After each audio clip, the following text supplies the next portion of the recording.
So I don't have flashcards, but I have a piece of paper.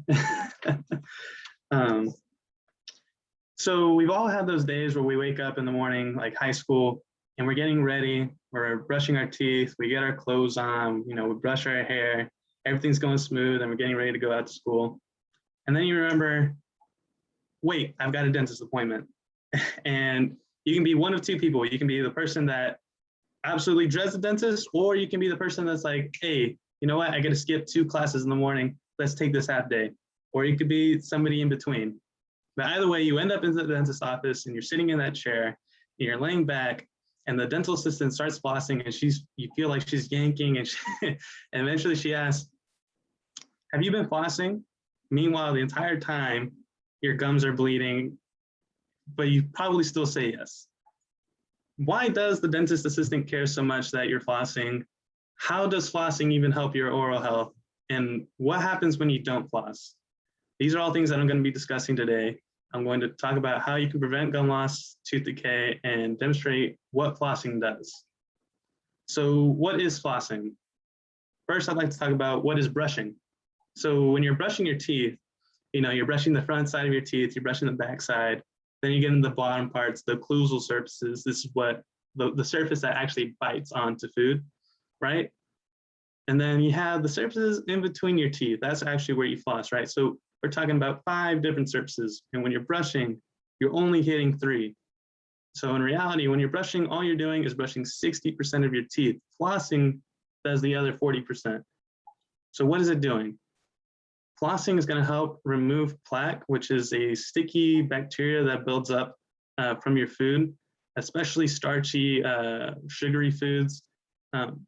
When you're flossing, or if you leave that plaque and you let it build up, eventually it'll harden.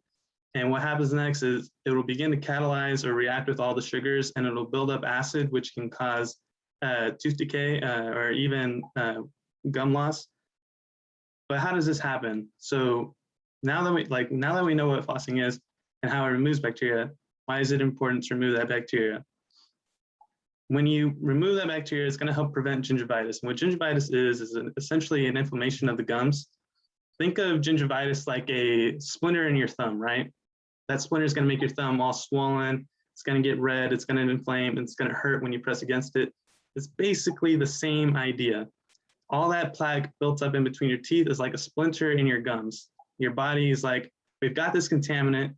We don't want it here.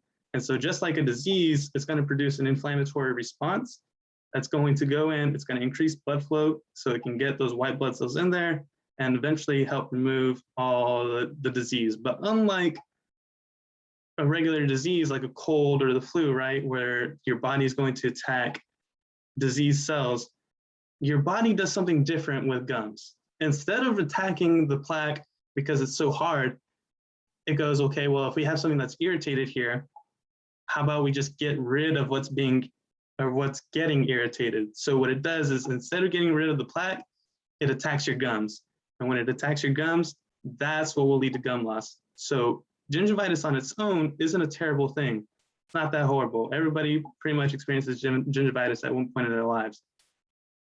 But prolonged gingivitis will lead to gum loss.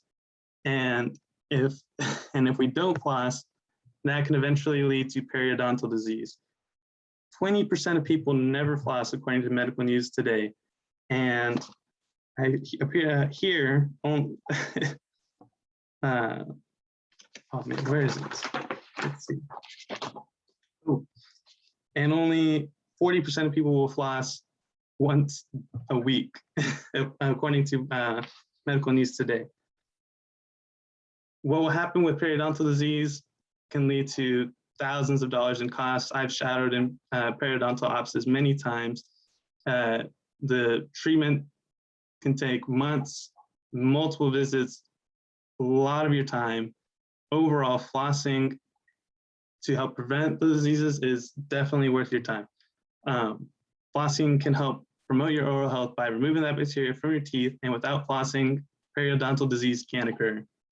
So flossing is essential to promoting good oral health, and today we have discussed what flossing is, how it's removed from how it removes bacteria from your teeth, we have discussed why it's important to remove the bacteria from your teeth. And lastly, we have discussed what happens to long-term oral health when we don't floss. Now you know why dentists and all their dental assistants care so much about why you're flossing.